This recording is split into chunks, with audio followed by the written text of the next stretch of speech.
Welcome back to another video, guys. By request, we'll be painting up a Necron Warrior today. I'd recommend painting these ones up as a batch, so I've got another 9 Warriors just off to the side here that I'll be painting up at the same time as this one in exactly the same way. As usual, I've sprayed this with Chaos Black, followed by a spray of Lead Belcher just to get a nice smooth metallic coat on this. And as I normally do after that step is I've gone to my Nuln Oil, and we'll just be applying a coat of Nuln Oil over all of the miniature. I'll be doing this with the whole lot, all 9 of them. So just a liberal coat all over the miniature, watching out for pooling.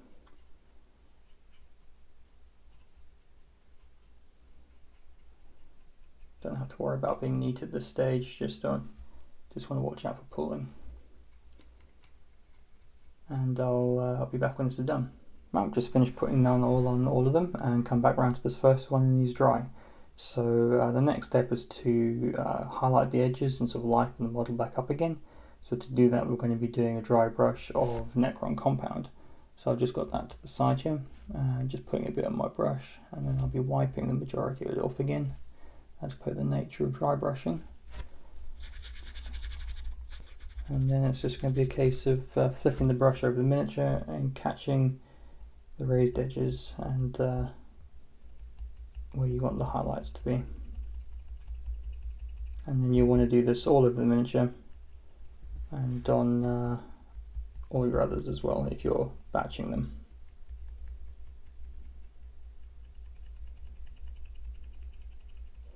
And I'll be back once I've done that.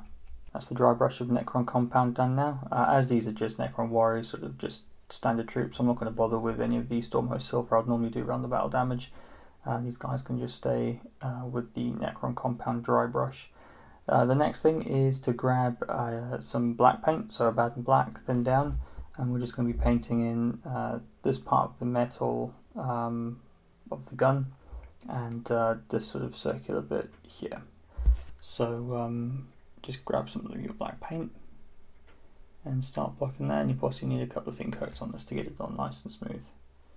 And I will get that done and then be back. That's a smooth coat of black paint down now, so what we're going to do next is we're just going to highlight the black, and to do that we're going to start off with some thin down Eshin Grey, and this is just going to be a simple highlight around all the sharp edges. It shouldn't be too difficult, you should just be able to use the flat of your brush for the vast majority of these. It's just going to be a case of running the side of your brush around all the edges, just so that they stand out a little bit. And I'll be back once I've done this. That's the highlight of Eshin Grey done. You can see I've just caught all the edges, done the bit here on the gun, and I've just gone around some of that battle damage as well. What I'm going to do next is, because the weapon is the focal point on this miniature, I think, is I'm just going to do some spot highlights of Dawnstone. So I've got some Dawnstone thin down to the side here on my palette, and then this is just going to be for the very sharp edges, so like the corners underneath the battle damage where I think the light might catch. So just on that bit there, for example, underneath here, I think the light might catch in these corners here. I'm just going to go around and do that, and I'll be back. That's the spot highlighting on the gun done, and while I was doing that I actually realised I'd forgotten to paint in his little sort of chest piece here. So I've done that in exactly the same way as we've done the gun. What I'm going to do now is actually just finish that chest piece off. So you want to grab some Moot Green, and don't need very much in your brush, and you're just wanting to catch the little symbol with the side of your brush just to pick it out. So just be delicate, try not to hit any of the work you've just done, and I'll be back once I've done this.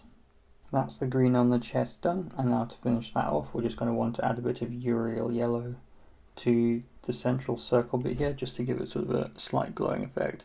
So I've thinned down some Yriel Yellow to the side here. You don't need a lot in your brush at all, and you're just going to want to try and catch that central bit to give it a bit of a glowing effect. Make it look as though it's brightest in the middle.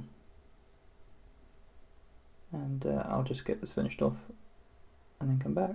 Right, that's this sort of brighter bit on the glyph done, so now we're going to be moving back to finishing the weapon off. Now what I want to do is I just want to darken the metallics of the weapon down compared to the Necron Warrior himself. So I've got a contrast paint here called Basilicanum Grey, and I'm just going to put a thin coat of the Basilicanum Grey over all these metallics on the weapon here, avoiding the warrior himself. And this should hopefully just darken our metallics down slightly compared to the rest of the warrior. And I'll be back when this is done. While the Basilicanum Grey dries, it's time to just paint in this cable quickly. So to do that, I've got some Caliban Green thinned down to the side here, and then I'm just going to paint that over the cable. I'm going to ignore this exposed area here, and I'm just going to paint in the rest of the cable with the Caliban Green. Now you might need a few thin coats just to cover up the shininess of the metallics underneath. So once that's nice and smooth and solid, I'll come back. That's the Caliban Green drying now, so what I'm going to do is I'm just going to go in and put a bit of a highlight where I think the light would catch that cable. So I've got some Warpstone Glow layer paint just off to the side here, and then just want to gently, so where you think the light would catch the cable, just come in here and paint a bit of that Warpstone Glow in. And I might just sort of catch the edges around the cable here as well. And I'll be back once that's done. That's the Warpstone Glow highlight done, and just to make that pop a bit more, I'm just going to grab some more Moot Green. So I've got some of that thinned down to the side here, and just at the very tops of either side of the cable, I'm just going to apply some of the Moot Green, trying to leave some of the existing Warpstone Glow so you can still see it. So just in this area sort of here. And I'll be back once I've done that. That's the sort of glowy highlight effect on the cable done. So next what we want to do is actually put the glow effect in on the weapon itself. And to do that you're going to want some Ulthuan Grey. So what you want to do is you want to paint this cable, exposed bit of cable here. And some of the miniatures have little scarabs on them like this one. So I'll be painting in the scarabs orb at the back here. Then what you want to do is thin down your Ulthuan Grey more than normal, and just sort of let it sit, place it in all the recesses in this bit here. So we'll make a start on that, just blocking in the Ulthuan Grey where it needs to be, and I'll be back when that's done. That's the Ulthuan Grey painted in. I'm just waiting for this bit to dry. The paint was quite thin, so I thought, well, while I'm waiting for that, I will show you guys how to do the face. So to do that, we're going to start off with our Runelord Brass, which is a colour that I'm growing to love. And just with a damp brush, a little bit on your brush, we're just going to start blocking in the front of the face. We want to ignore that sort of cranium bit at the back, and try and avoid getting any of this in like the recesses around the mouth. And in the eye sockets where you've just painted in your Ulthuan Grey. And I'll be back once I've blocked this in. With our Runelord Brass done, it's now time to give that area a wash with Cryptek Armourshade gloss.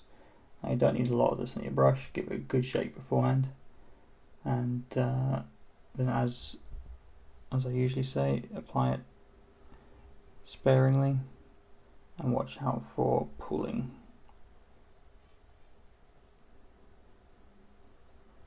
I do that mainly by just sort of drawing my brush off one of the edges. That prevents the paint from pooling too much in that area.